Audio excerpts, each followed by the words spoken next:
Imagine stumbling onto a type of Christianity that was so different from anything you had ever encountered that you almost couldn't wrap your mind around it and did not know what to do with it. That's what happened to me in my early 30s when I first heard about liberation. So we are up to L is for liberation in the ABCs of modified theology. So I was raised in a Christian home. My parents were Methodist ministers, Free Methodist in this case. And then I received my call to ministry, and I went to Bible college, and I graduated, and I got into ministry.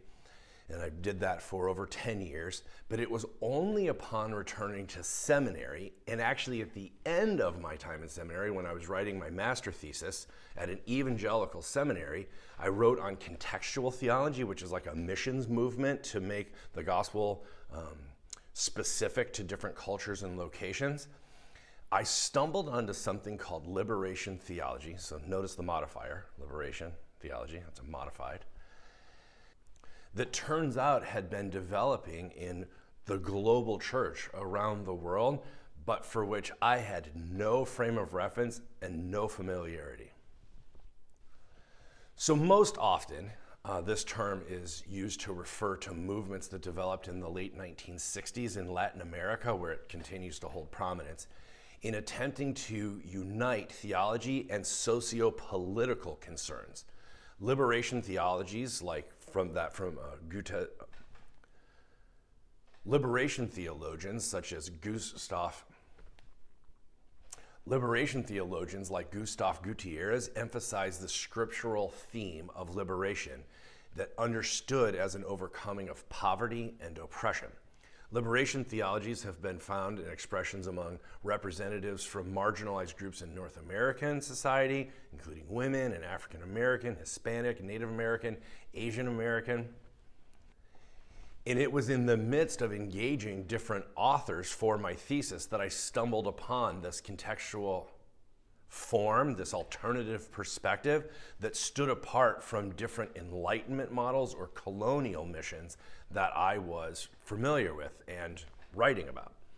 It's called liberation, and it's unlike any of the other models that I was examining.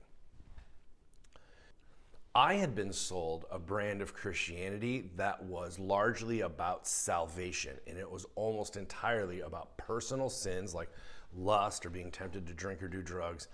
And God was concerned with getting us out of this filthy world and into heaven after we die.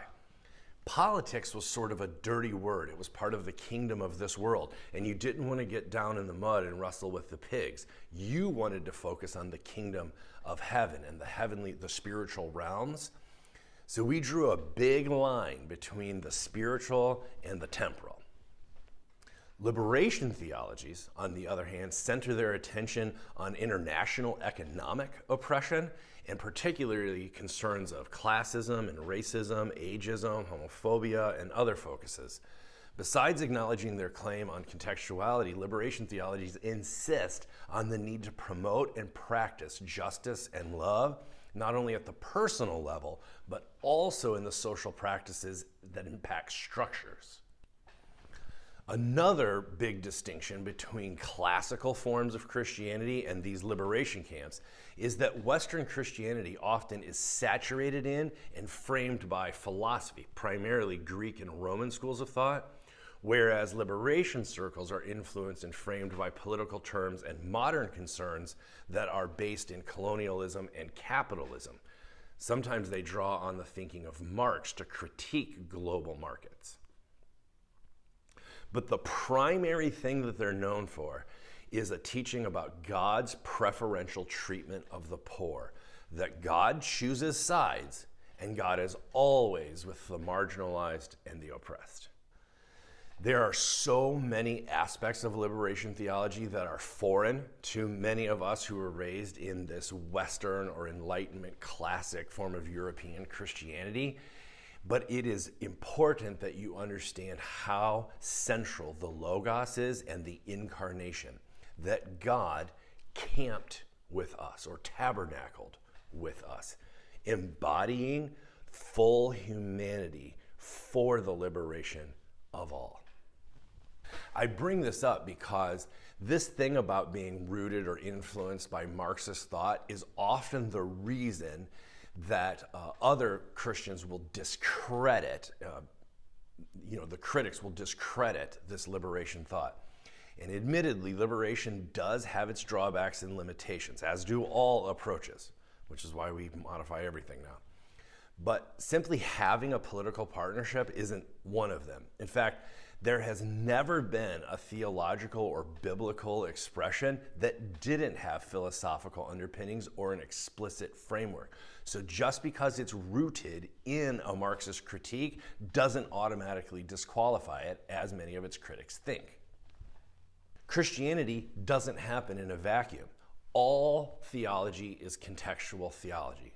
The problem comes when certain theologies don't recognize their contextual nature or history in a time and a place, and they purport to be universal and timeless in their understanding of the gospel.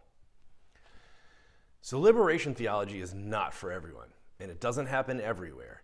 And while it's true that it is thoroughly political and radically ideological at points, it's also highly contextual and local, as all theology should be. One of the eye-opening things that came out of this for me is, as I started to look around at my experiences traveling the country, interacting with different groups, and as I read on the internet and try and pick up different perspectives, I have noticed that there is a definite trend or a pattern in how different churches or denominations, congregations, relate to the status quo or the powers that be. And I've broken them down into these three categories: messianic, therapeutic, and prophetic. Messianic churches help people to focus on surviving until God delivers you from the system.